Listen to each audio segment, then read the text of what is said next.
You're listening to From There to Here, a Star Trek Enterprise podcast. Hello, my name is Josh, and with me is Justin. Today we're reviewing Season 1, Episode 12. Silent Enemy. Oh, you didn't hear it? I already said it. Dick. Walked right into that. Okay, so... I thought I was saving the day. No. This episode is about, after an attack by a mysterious ship, Archer orders Enterprise's return to Jupiter to install phase cannons. Hoshi makes plans for Malcolm's birthday. This is rated as a 7.5.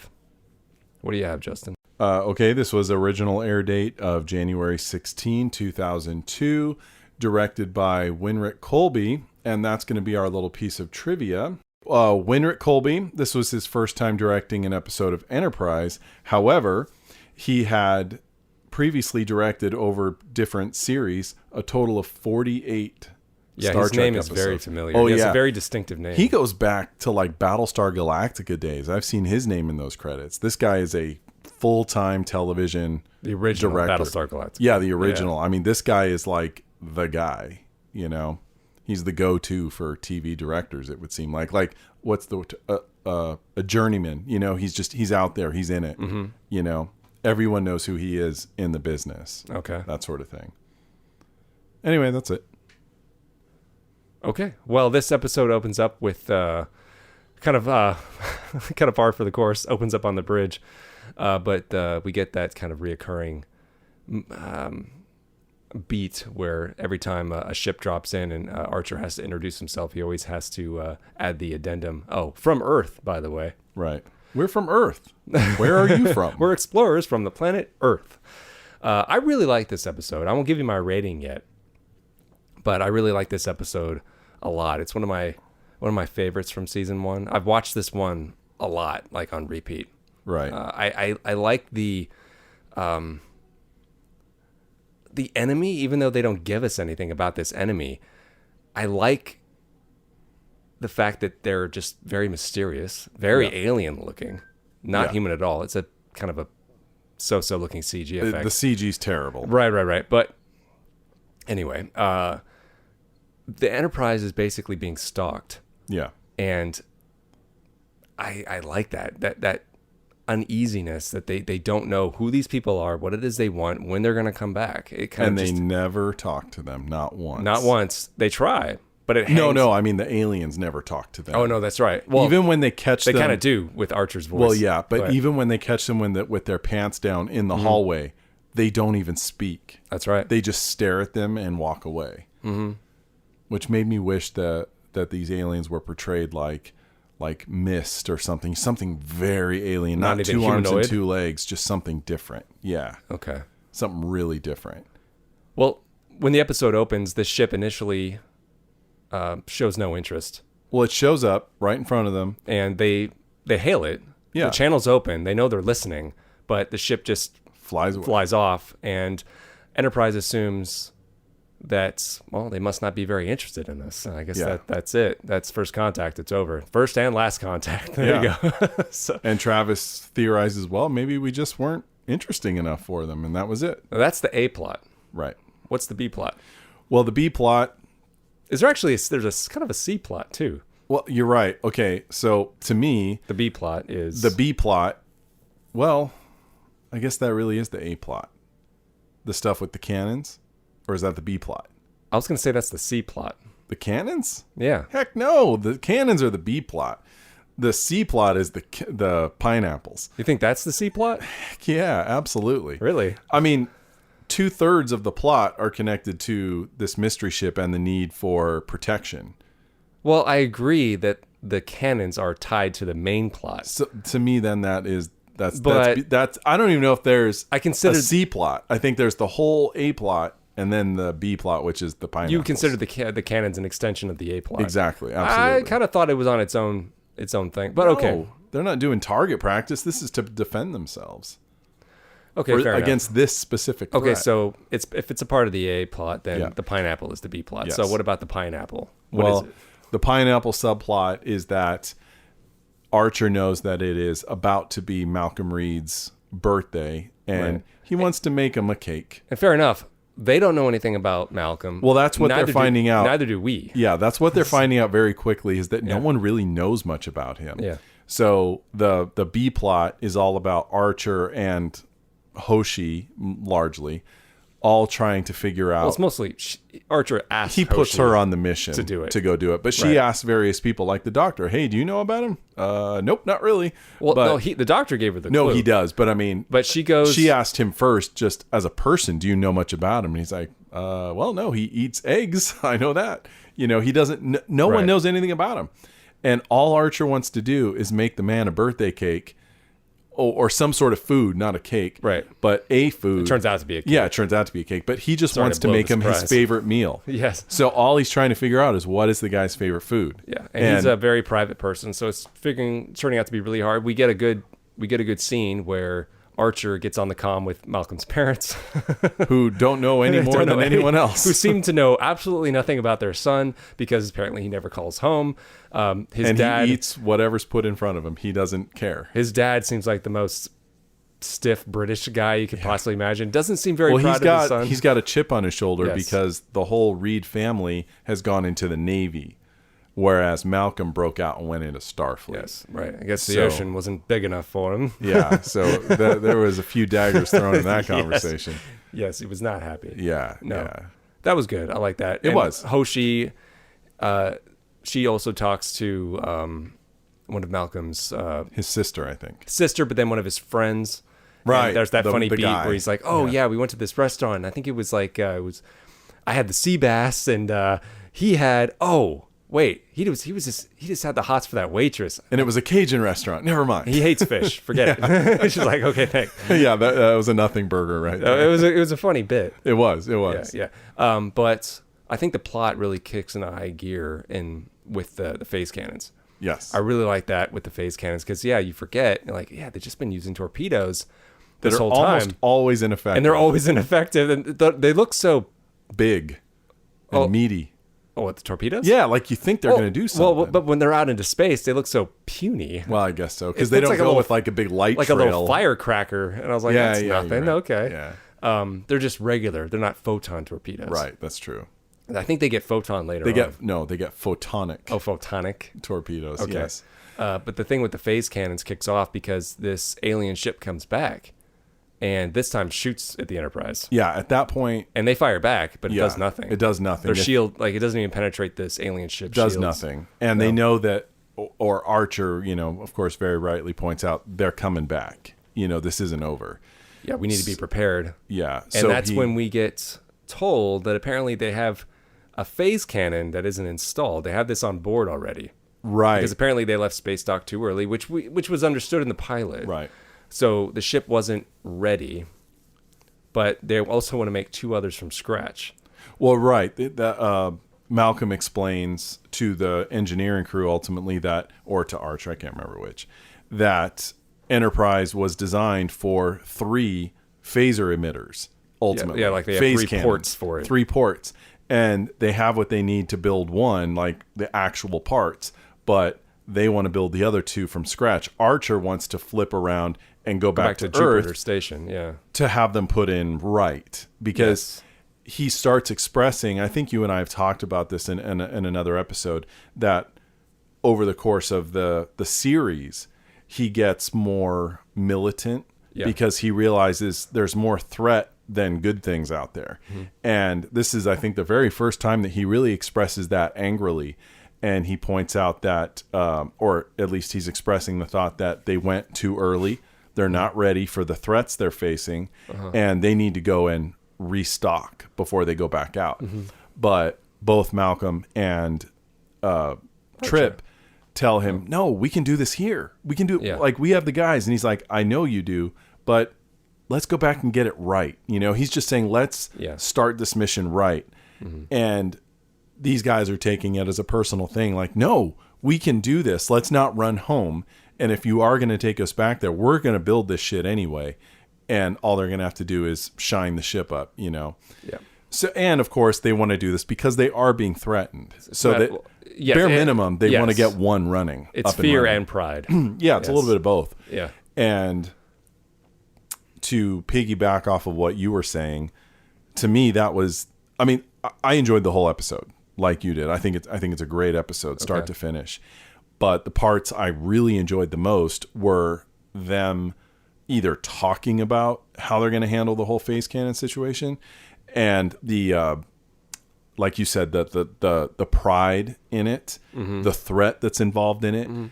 And when it all started with Archer going to engineering and he's talking to Trip saying, you know, we're going to go back. And Trip saying, no, man. It's like, we know. Yours get a little bit more pointy? Yeah. And he's like, look, we all know the risk, you know, because Archer says, hey, you know, he's saying, I'm responsible for all these people. Someone's going to get killed if we're not ready. And he's saying, look, we are ready. We can do it ourselves. Trust in us, you know.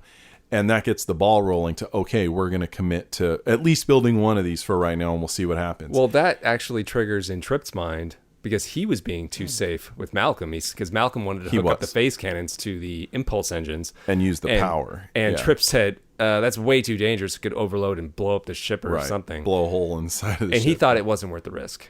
Well, under normal conditions, it wouldn't be. But he thought, after he had that conversation with Archer, he's like, yeah. Then he went back to Malcolm and said, you know what? I concur. It's worth the risk. In this circumstance, yes. But what follows is what I think makes...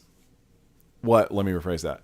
What I think represents the best that Enterprise could do, which is... And that there's literally a scene of this where they're... even though it cuts towards the end of it, when they actually fire the phase cannons for real to shoot the ship. Yeah. If you noticed, Malcolm's got his sleeves rolled up. Yeah. They've all got 5 o'clock shadow because they've been working nonstop. Doesn't look like they've showered in days. They all look sweaty and stinky, and I loved it. Oh, yeah. You know, I loved seeing these, you know, this episode really makes it feel like, well, what would we feel like if we were on this ship? Like, this is scary, which you and I have talked about. The TNG people never got scared of anything. They're doing their jobs, but there's a real threat. And they know there's a real threat out there. Yar was pretty scared when she was put into Q's penalty box. I don't know about you. She cried. I mean, come on. that was scary. But I liked seeing them having to work overnight and not getting any sleep and seeing literally their sleeves rolled up. Like, this is, you know, get down and get dirty time. And this was a good... pairing of Malcolm and Trip. They really got to work together. Yeah. I mean, that'll come up later in Shuttle Pod 1. Oh, it comes up many different times. Yeah, but this was like I think the first instance where they really got put together and had to work together like this. For any extended period. Yeah. I mean, I think it really gave Malcolm more to do than he had in a while. This is his thing. He's the army officer. Right. So this is his baby. Yeah. And I was... I guess it's the nerd in me, like the idea, like they're making phasers for the first time. I was like, this is kind of cool. What's it going to be like? Yeah, and I like that we got to see the actual mechanics of a unit that's going into place. You know, on the Enterprise D, it was a strip. It was all abstract. Yeah, it was just this light. It's like it's an energy beam that comes out of there. Yeah. You had no idea of how they made it work. This feels like a straight up ray gun. Yeah, you know, and I like that. Yeah, you know, and I think they nicknamed it Ronnie Ray Gun. They have to. I could be mistaken, or you know what? I think I am. I think I'm thinking of JJ Trek, where they had I am thinking of JJ Trek, where they showed the Kelvin being shot at the beginning. Yeah. And they showed their phasers, which were like these swiveling kind of balls. Yeah, I think so. In the right place of where they would be on the movie style Enterprise. But I liked it. They made them guns, you know, out there. And it felt more tactile and more real. And I like that. Mm-hmm. But as a whole, I mean, bottom line, that's what I liked about this episode. I liked the nitty gritty, the feeling of pride, the feeling of desperation, the feeling of these guys are coming. I love the fact that we don't know anything about them. No, and the scenes where they're there are very unsettling. I mean, these aliens board the ship after they've turned off the power on the Enterprise, so it's completely dark. They're using flashlights, and these creatures that look like, they're not grays, but they have a similar shape and that long-bodied and to me they look like heads. The aliens from Mars Attacks, but with smaller heads. A little bit, yeah. A little taller too. You know, they were short, but they're creeping around the ship. They make no noise. They don't speak. None. Archer fires his phaser at them and it does nothing. Yeah, and he turns it to kill, and it still does nothing. So they never answer that. No, they don't. Do they have personal shields? What is this? Like, that's why I wish they had looked just completely not humanoid in their shape. Be like a gas, like in that TOS episode. What was that called? Obsession. Obsession. Yeah. Yes. But there was another TS. Was it the Tholians? They don't look. They're like this strange shape. Yeah. They don't look like people at all. Not humanoid at all. Nothing at all. No. Like, if you're going to do that, just go crazy. Have fun with it. I thought it was fine, though. The CG was really a letdown, unfortunately. It did not date. For its time, I never had a complaint about it. I liked that they moved so eerily. It was strange. It was like a very, like, in terms of grays, it wasn't friendly looking grays like in Close Encounters at the end. Like, right. they were very unfriendly. Let's put it that way. Yeah. And they also plant that device. They're spying on the ship, and they plant it there, and they're basically tapping into all their sensors, and they got to, it takes a while for the crew to even to notice that. So, right. And you're like, God, who are these creatures? We've never seen them before, and they seem to have the complete upper hand. It seems like they could have destroyed Enterprise if they wanted to. Yeah. So in other instances, I might be saying the complete opposite. Like, man, this story would have been so much better if we known the motive of these aliens or something. But the fact that we don't actually works in the episode's favor. Yeah, the less we know, the better in this case. Yeah. And also trailing the crew along as the Hoshi backstory gets put aside for a second. Yeah. Because while she was off, I think that's when she goes in the end, she goes to the doctor, and that's when she finds out it's actually, he takes shots for pineapple, like, so he can eat pineapple. Right. But that's when they do the test of the phase cannons, and seeing them do that, like progressing to the point where they have to do a test, and they shoot at, a moon, and it's dead moon. Yeah. A moon or other dead form. And they blow out the circuits, like they don't quite know, they don't have it quite Archer nailed gave down. the order, just take a little bit off the top. And they end up like blowing up. He blows it to smithereens. Yeah, I know, right? But the fact that they don't have it quite under control yet, they don't know what they're doing, seeing them develop that, this new technology. I agree. It's the geek in me. Like, maybe that would bore somebody else, but I found it very interesting. That's which episode was it? It wasn't just like in We're not that deep. The later seasons when they name drop Section 31. Right. This isn't a name drop. This is part of their developing the world. technology. Yeah. A couple episodes ago, when they're fine-tuning something with the photon or the torpedoes, and they spend a whole scene with him trying to get the targeting working, and it's not working. Remember? No.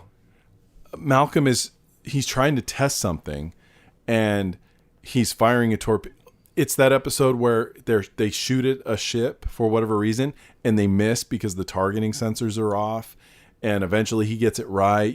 It's all the technology. Yeah. And they're still working out the bugs. None of this stuff works exactly the way it should.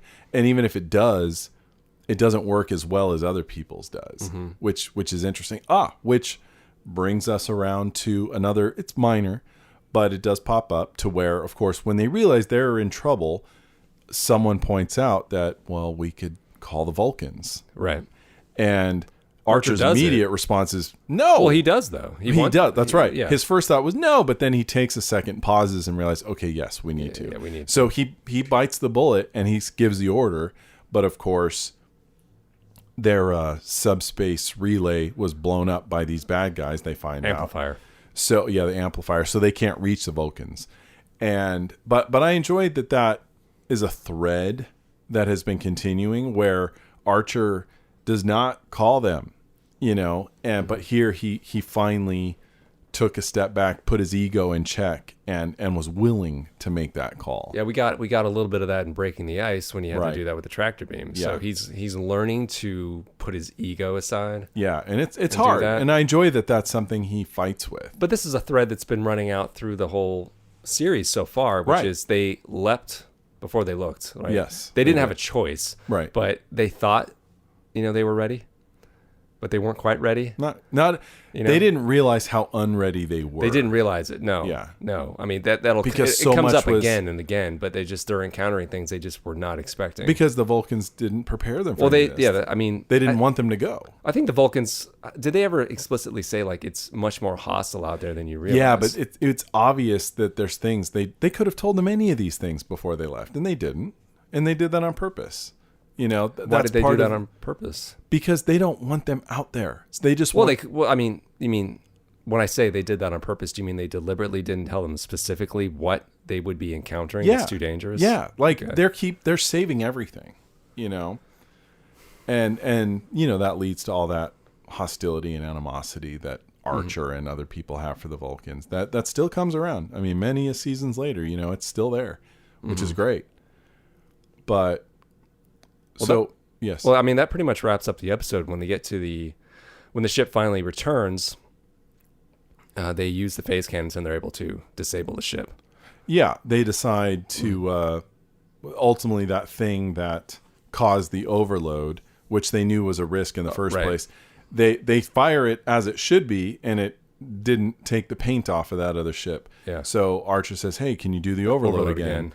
And they go, "Yeah, but you know, we could still blow out the ship." And he goes, "We kind of don't have a choice. You know, we're gonna die." Right. So he's like, "I'd rather have a piece of the ship blown off and you know, and surrender it." Yeah. So they do it, and it does blow out some systems, but it works, and it you know, shoots the skin off of the ship, so they go oh, woo, woo, woo, and run off. I don't think anyone's going to get that reference, but okay. You got it. Me. Okay. Yeah, the ship basically runs off. Yeah, so because they damage them. Yeah, they disable them enough. And they limp away. They don't even warp away. Yeah. They just kind of pull away. Yeah, so, you know, they come out on top, and that would be the end, but then we get the cap of the B plot wrapping up. Yeah. Hoshi finally... Oh, we forgot about that awkward moment between Hoshi and Malcolm that happened where she is just about at wit's end at this point in the episode. We're going back the middle of the episode. She can't figure out what his favorite food is. She's been asking people left and right, calling people. Nobody knows anything about Malcolm other than he sometimes eats food. Right. And so finally... T'Polda says, "Why don't you just ask the guy?" Right. And so she's like, "Okay." So she drops in on Malcolm while he's in the mess hall.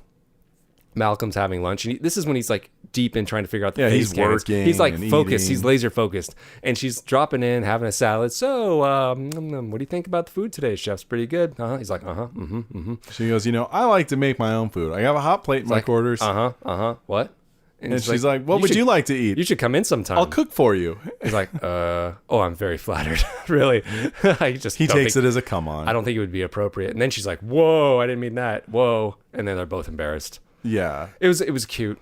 I liked it. It was a good scene. Maybe it would have been more fun if he went, "Well, maybe when this threat is over." She goes, "Whoa. I just meant I wish they would have gone with it a little bit more. Yeah. Like just to embarrass them each a little bit more. Like maybe if Malcolm was like, he could stop and kind of smile wryly at her. I had no idea you were interested in that. Yeah. Well, he'd be like, "Well, I'd always," and she's like, "Stop.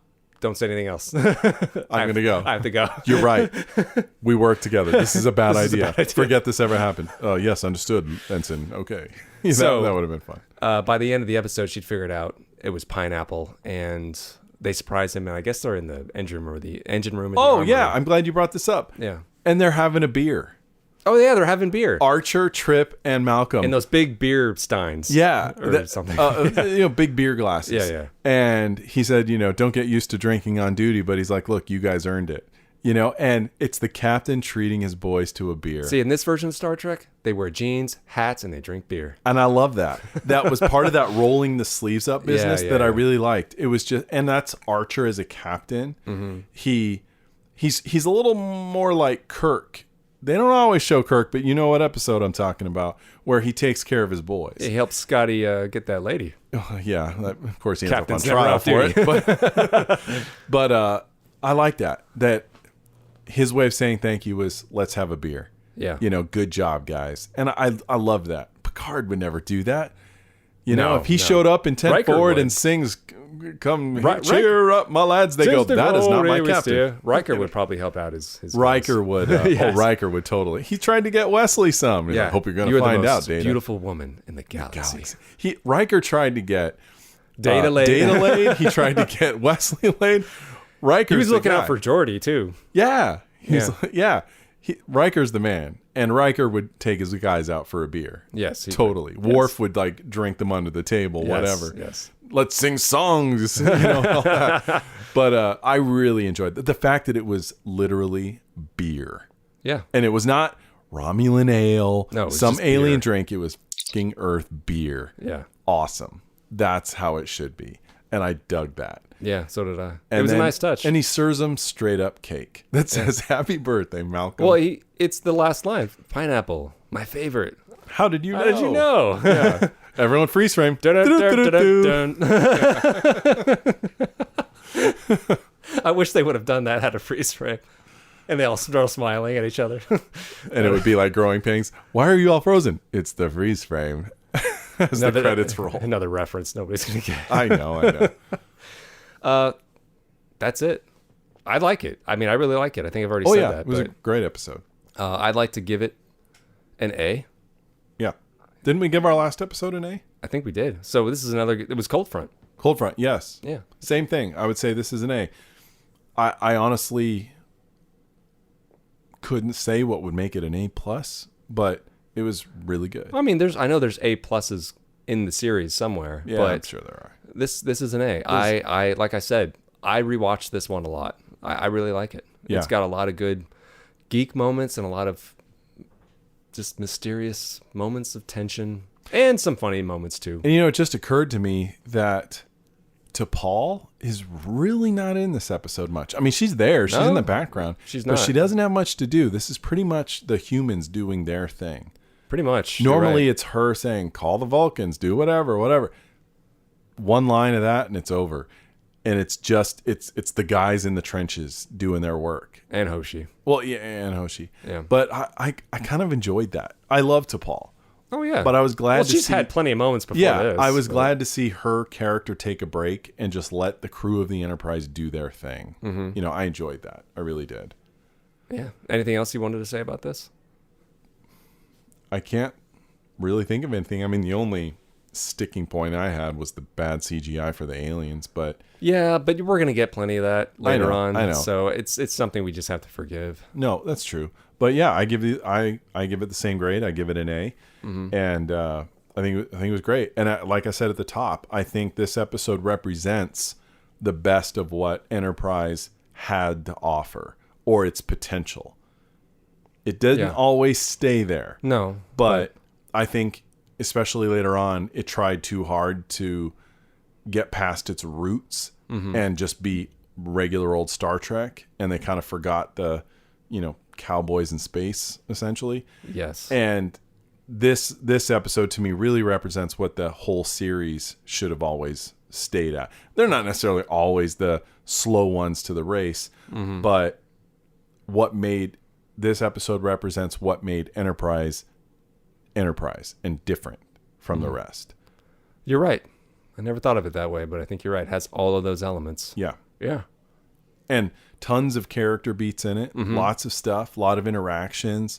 A lot of frayed tempers. But professionals. And like Malcolm and Trip almost getting into it, but not quite. They're bumping heads, but they're doing it in a heated professional fashion, and then they find a compromise, and I like that. It's all well done, and it has beer. Well, what's the next one? Let's see. Why don't you say something while I look that up? It's okay. I have it right here. It's Dear Doctor. Oh, all right. I was about to say. Oh, yeah. I've been waiting for a good Doctor episode, and it's coming up next. And it is a good one. It is. I remember it being a good one. Yeah, so. it is. All right. I'll see you in the next one. All right. Toodles.